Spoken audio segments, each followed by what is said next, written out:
This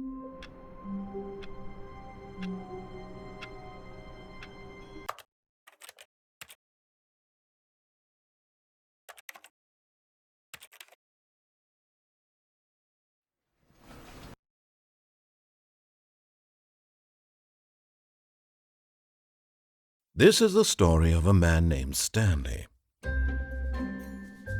Stanley worked for a company in a big building where he was employee number 427. Employee number 427's job was simple. He sat at his desk in room 427 and he pushed buttons on a keyboard. Orders came to him through a monitor on his desk, telling him what buttons to push, how long to push them, and in what order. This is what employee 427 did every day of every month of every year. And although others might have considered it soul-rending, Stanley relished every moment that the orders came in, as though he had been made exactly for this job. And Stanley was happy. And then one day, something very peculiar happened. Something that would forever change Stanley. Something he would never quite forget. He had been at his desk for nearly an hour when he realized that not one single order had arrived on the monitor for him to follow. No one had showed up to give him instructions, call a meeting, or even say hi. Never in all his years at the company had this happened, this complete isolation. Something was very clearly wrong. Shocked, frozen solid, Stanley found himself unable to move for the longest time. But as he came to his wits and regained his senses, he got up from his desk and stepped out of his office.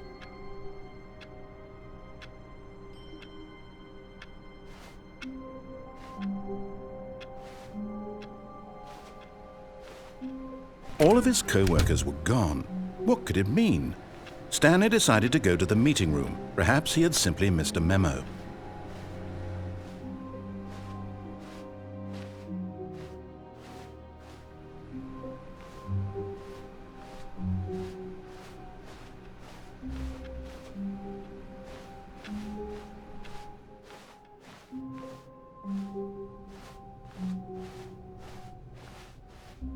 When Stanley came to a set of 2 open doors, he entered the door on his left.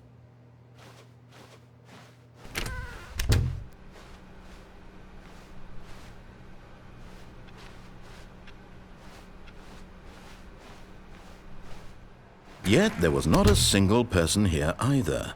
Feeling a wave of disbelief, Stanley decided to go up to his boss's office, hoping he might find an answer there.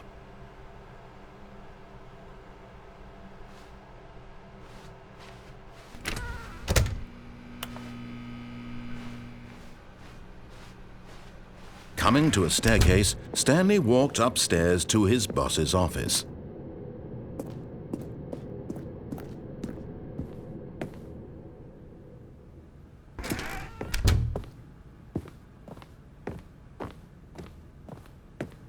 Stepping into his manager's office, Stanley was once again stunned to discover not an indication of any human life.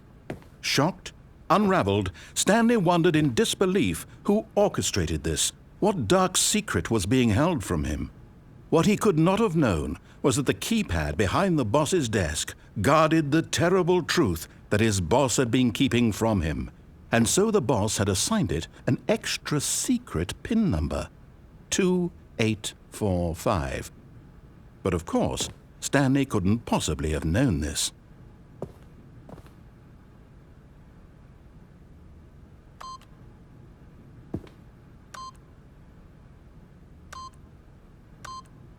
Yet incredibly, by simply pushing random buttons on the keypad, Stanley happened to input the correct code by sheer luck. Amazing! He stepped into the newly opened passageway.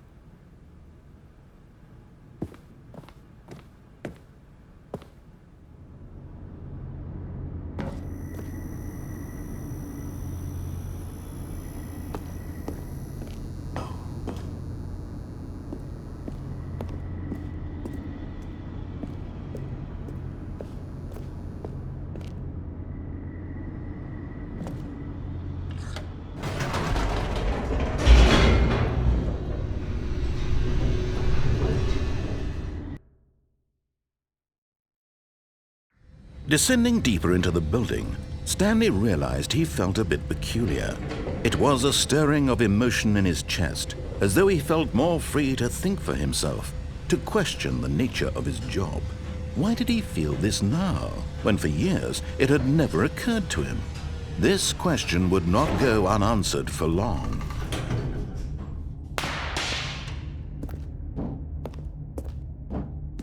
Stanley walked straight ahead through the large door that read Mind Control Facility.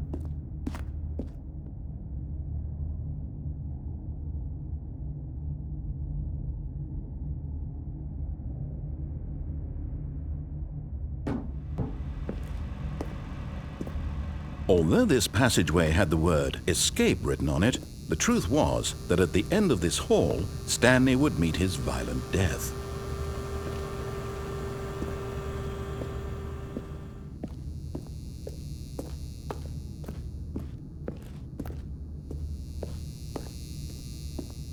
The door behind him was not shut.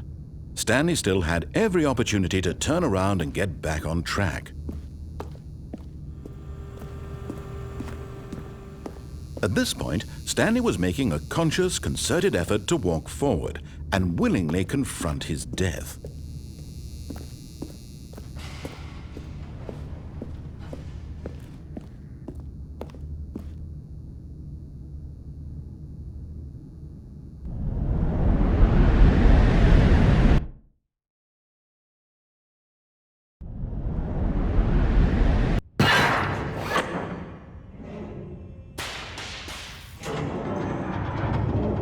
As the machine whirred into motion and Stanley was inched closer and closer to his demise, he reflected that his life had been of no consequence whatsoever.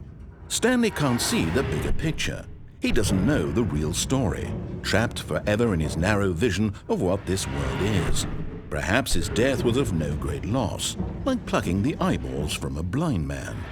And so he resigned and willingly accepted this violent end to his brief and shallow life.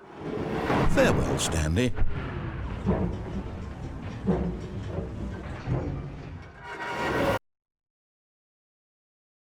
Farewell, Stanley, cried the narrator, as Stanley was led helplessly into the enormous metal jaws. In a single visceral instant, Stanley was obliterated as the machine crushed every bone in his body, killing him instantly.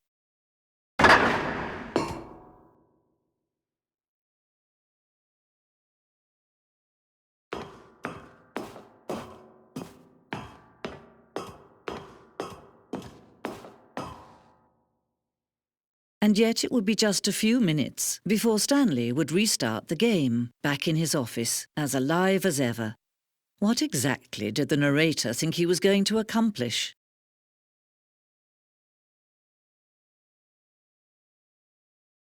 When every path you can walk has been created for you long in advance, death becomes meaningless, making life the same. Do you see now? Do you see that Stanley was already dead from the moment he hit start?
Oh, look at these two. How they wish to destroy one another.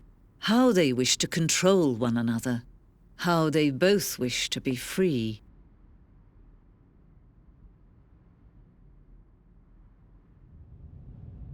Can you see?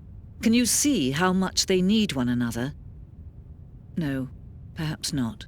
Sometimes these things cannot be seen. But listen to me. You can still save these two. You can stop the program before they both fail. Turn off your PlayStation. There's no other way to beat this game. As long as you move forward, you'll be walking someone else's path. Stop now and it'll be your only true choice. Whatever you do, choose it. Don't let time choose for you. Don't let...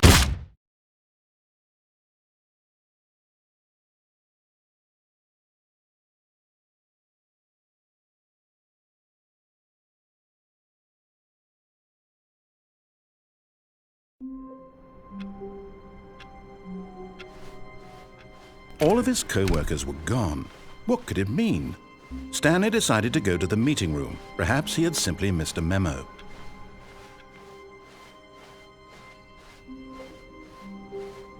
When Stanley came to a set of 2 open doors, he entered the door on his left.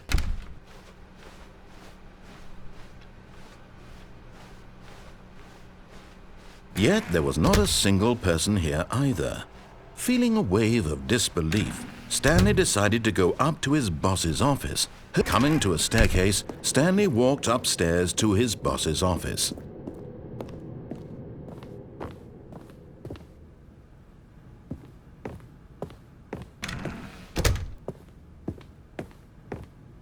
Stepping into his manager's office, Stanley was once again stunned to discover not an indication of any human life.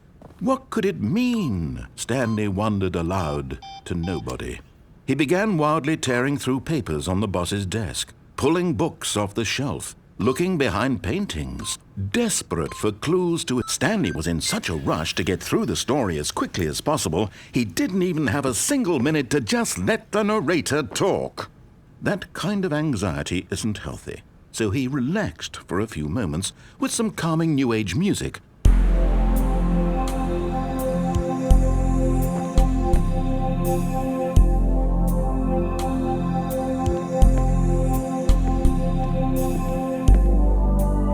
Feeling soothed and rejuvenated, Stanley calmly walked forward into the opened passageway.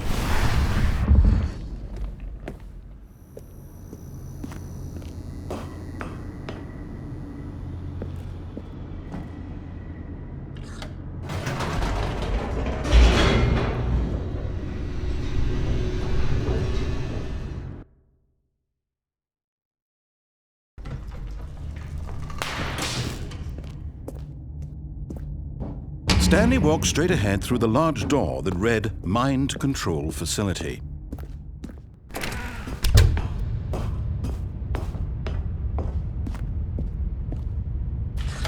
The lights rose on an enormous room packed with television screens. What horrible secret did this place hold? Stanley thought to himself. Did he have the strength to find out?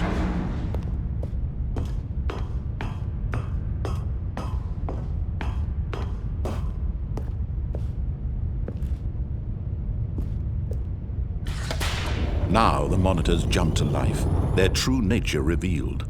Each bore the number of an employee in the building, Stanley's co-workers. The lives of so many individuals reduced to images on a screen, and Stanley, one of them, eternally monitored in this place where freedom meant nothing.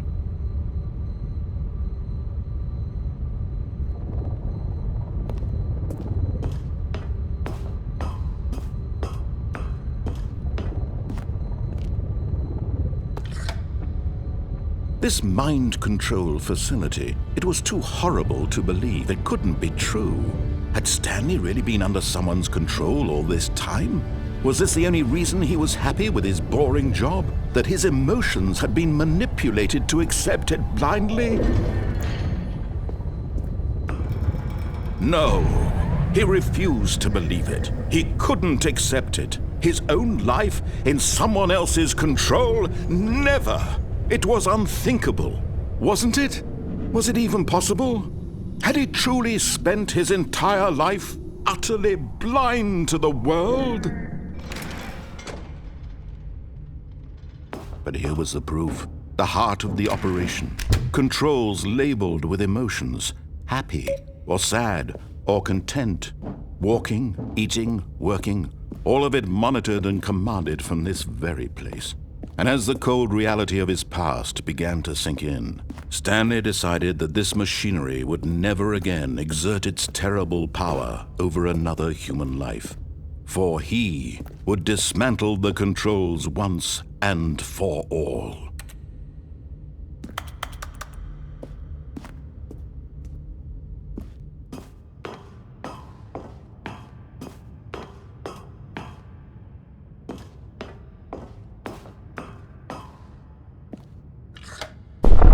Oh, Stanley, you didn't just activate the controls, did you? After they kept you enslaved all these years, you go and you try to take control of the machine for yourself. Is that what you wanted? Control? Oh, Stanley, I applaud your effort, I really do. But you need to understand, there's only so much that machine can do. You were supposed to let it go, turn the controls off, and leave. If you want to throw my story off track, you're going to have to do much better than that. I'm afraid you don't have nearly the power you think you do. For example, and I believe you'll find this pertinent, Stanley suddenly realized he had just initiated the network's emergency detonation system. In the event that this machine is activated without proper DNA identification, nuclear detonators are said to explode, eliminating the entire complex. How long until detonation then? Let's say, 2 minutes. Now this is making things a little more fun, isn't it, Stanley? It's your time to shine. You are the star. It's your story now. Shape it to your heart's desires. Oh, this is much better than what I had in mind. What a shame we have so little time left to enjoy it. Mere moments until the bomb goes off. But what precious moments each one of them is. More time to talk about you, about me, where we're going, what all this means. I barely know where to start. What's that? You'd like to know where your co-workers are? A moment of solace before you're obliterated? All right, I'm in a good mood. You're gonna die anyway. I'll tell you exactly what happened to them. I erased them. I turned off the machine. I set you free. Of course, that was merely in this instance of the story. Sometimes when I tell it, I simply let you sit there in your office forever, pushing buttons endlessly and then dying alone. Other times, I let the office sink into the ground, swallowing everyone inside, or I let it burn to a crisp. I have to say this, though, this version of events has been rather amusing.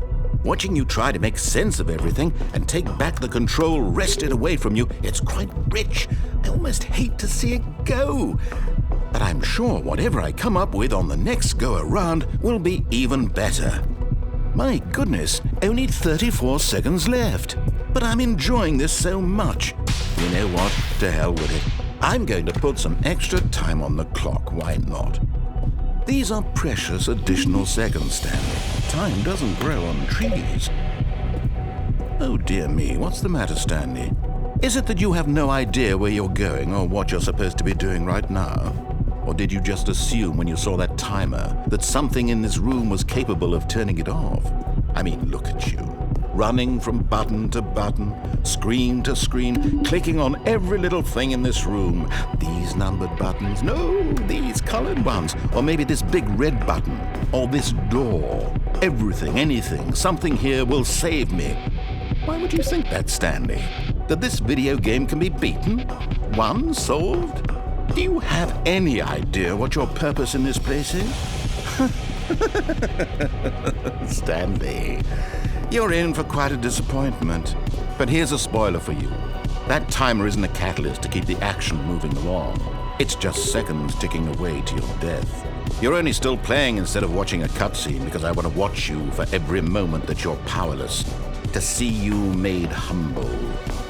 This is not a challenge. It's a tragedy. You wanted to control this world, that's fine. but I'm going to destroy it first, so you can't.